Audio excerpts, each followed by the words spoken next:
The ancient Greeks were obsessed with things that you or I would definitely think strange. They had rituals, superstitions, and irrational tics. They desired pale skin, and they would go to crazy, poisonous lengths to achieve it. They were allowed, even encouraged, to get rid of or expose their children if they couldn't take care of them or if they didn't want to take care of them. There are a million surprising beliefs and practices from ancient Greece which challenge our modern perceptions of this most interesting historical period. So forget everything you thought you knew about ancient Greece. We're about to uncover some beliefs so shocking they'll make your Hymatian spin, or your Peplos spin, either one. Okay, so basically the Athenians weren't big on having tons of kids. Think about it. You had to educate them, leave the boys an inheritance, and provide the girls with a sufficient dowry so they could get married well. They usually split inheritances equally between sons, and daughters needed dowries, so having a bunch of kids meant your family's wealth got seriously diluted. While raising sons was seen as a civic duty, daughters were, well, expendable. Our evidence doesn't explicitly state that girls were more likely to be exposed, it's an inference. It was illegal to straight up kill a baby, but they had this loophole where they could just expose a newborn, basically leave it out to die.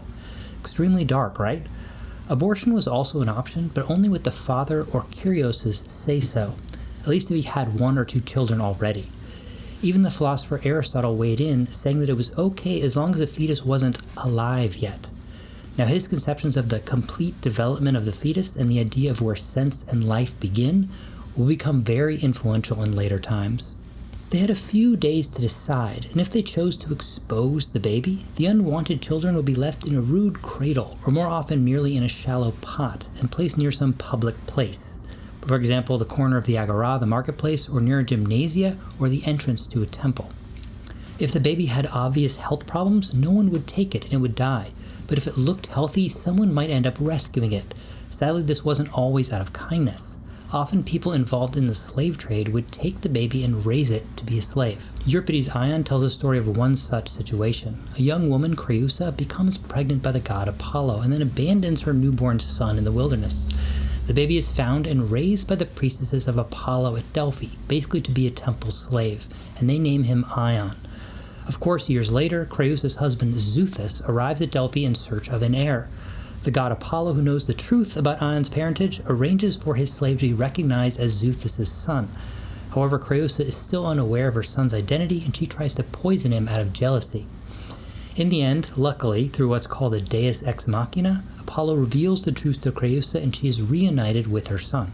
Aristophanes, the comic poet, speaks of this exposure of children as a common feature of Athenian life. The philosopher Socrates ironically declares that his hearers, his interlocutors, they become angry when he robs them of pet ideas, like women who have had their children taken from them. And get this, there was this famous courtesan named Neaira who started out as an exposed baby, like Ion. Apparently some women with a knack for spotting future beauties snatched her up. Crazy how things worked back then.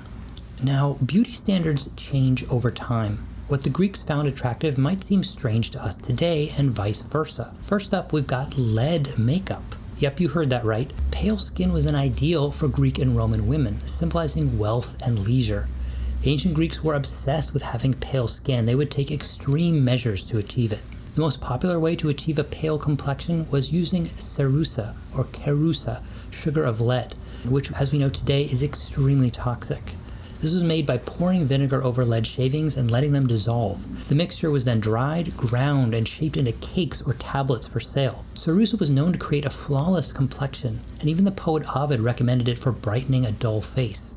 There was a huge demand for essences, oils, and pomades. Rose oil, malobathron, spikenard oil, and marinkos, which was a mixture of oil, myrrh, and marjoram, were among the most popular. As part of their skincare, men lotioned themselves to keep their skin soft and tender. Lotioning extended from the head all over the entire body, and it was a widespread custom to apply lotion several times a day, with a different lotion being used for each part of the body. Since the 8th century BCE, precious oils and lotions were imported from the East, which led in the 6th century BCE to the futile attempt in Athens and Sparta to actually suppress the sale and productions of these lotions. Similarly, in Republican Rome, the luxury of cosmetics, and as they said, unguenta exotica, or exotic lotions, also led to a futile ban as early as 189 BCE. Next up, we've got the eyebrows. Now this is where things get a little hairy, literally. Men would pluck their eyebrows to achieve a more youthful appearance. Women, on the other hand, would often try to darken and thicken their eyebrows using substances like coal, which was made from things like soot or ashes, and also stebium or even antimony, a toxic metal. Having perfect skin was a must, so they had tons of remedies for pimples, freckles, and whatnot. Both sexes actually used beauty plasters made of fine, thin leather, splenia, with men using them, for example, to cover up scars. It's probably good that today we've moved on to safer beauty products. The ancient Greeks were all about experimenting with different colors, and they used some pretty bizarre ingredients to achieve their desired looks. Saffron was a popular choice for achieving a yellow or blonde color. There are also rumors that they used less savory ingredients in beauty products like pigeon droppings for darker shades. But don't worry, I won't be testing that anytime soon.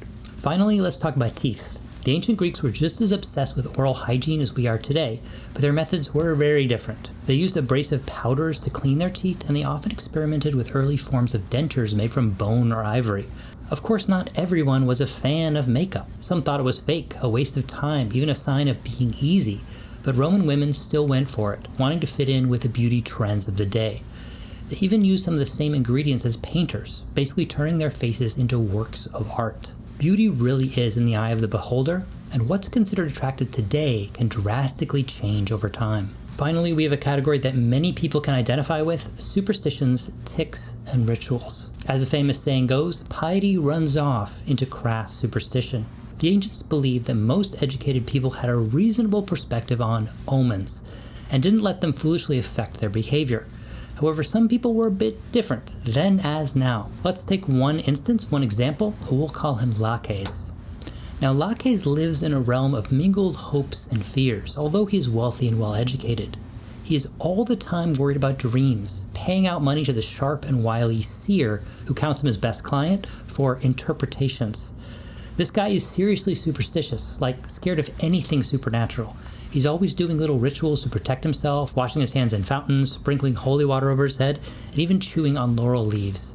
If he sees a weasel, he won't move until someone else walks ahead, or he throws 3 stones across the path. It's like he's constantly worried about offending the gods. He's got different rituals for different situations. If Laches finds a red snake in his house, he prays to Sabazius. If it's a sacred snake, he builds a shrine right there. He even worships stones at crossroads, pouring oil on them and kneeling, even if they just happen to be there. He takes any kind of omen way too seriously. If a mouse chews a hole in his food bag, he'll ask a priest what to do, but then ignore the advice and offer a sacrifice instead. He's always purifying his house, claiming it's been cursed, and freaks out if he sees an owl shouting praises to Athena. He avoids anything to do with death and pollution, tombstones, dead bodies, women who just gave birth, because he doesn't want to become polluted. He celebrates strange holidays, crowning statues of hermaphrodites that his neighbors know nothing about. If he has a dream, he runs to every fortune teller he can find to figure out what it means. He drags his family to some kind of mystic cult meeting every month. He even goes to extremes to purify himself in seawater, especially if he sees someone eating garlic at a crossroads. And if he sees someone with a mental illness, he shudders and spits. Laches takes superstition to a whole new level. So in ancient Greece, people held beliefs that may strike us as peculiar and unbelievable in today's world. And while some of these beliefs are indeed outlandish to us today, they held profound significance for the ancient Greeks. Their belief system provided a framework for understanding the world, offering explanations for natural phenomena, human behavior, and the often unpredictable turns of life. These beliefs influenced their art, literature, philosophy, and daily practice, shaping their cultural identity and worldview. Alright guys, there's so much more to say on that topic. We're going to leave it here for right now. Thank you very much for watching. Please like and subscribe if you enjoyed the video. It would help me out very much. And I'll see you next time. Thank you very much.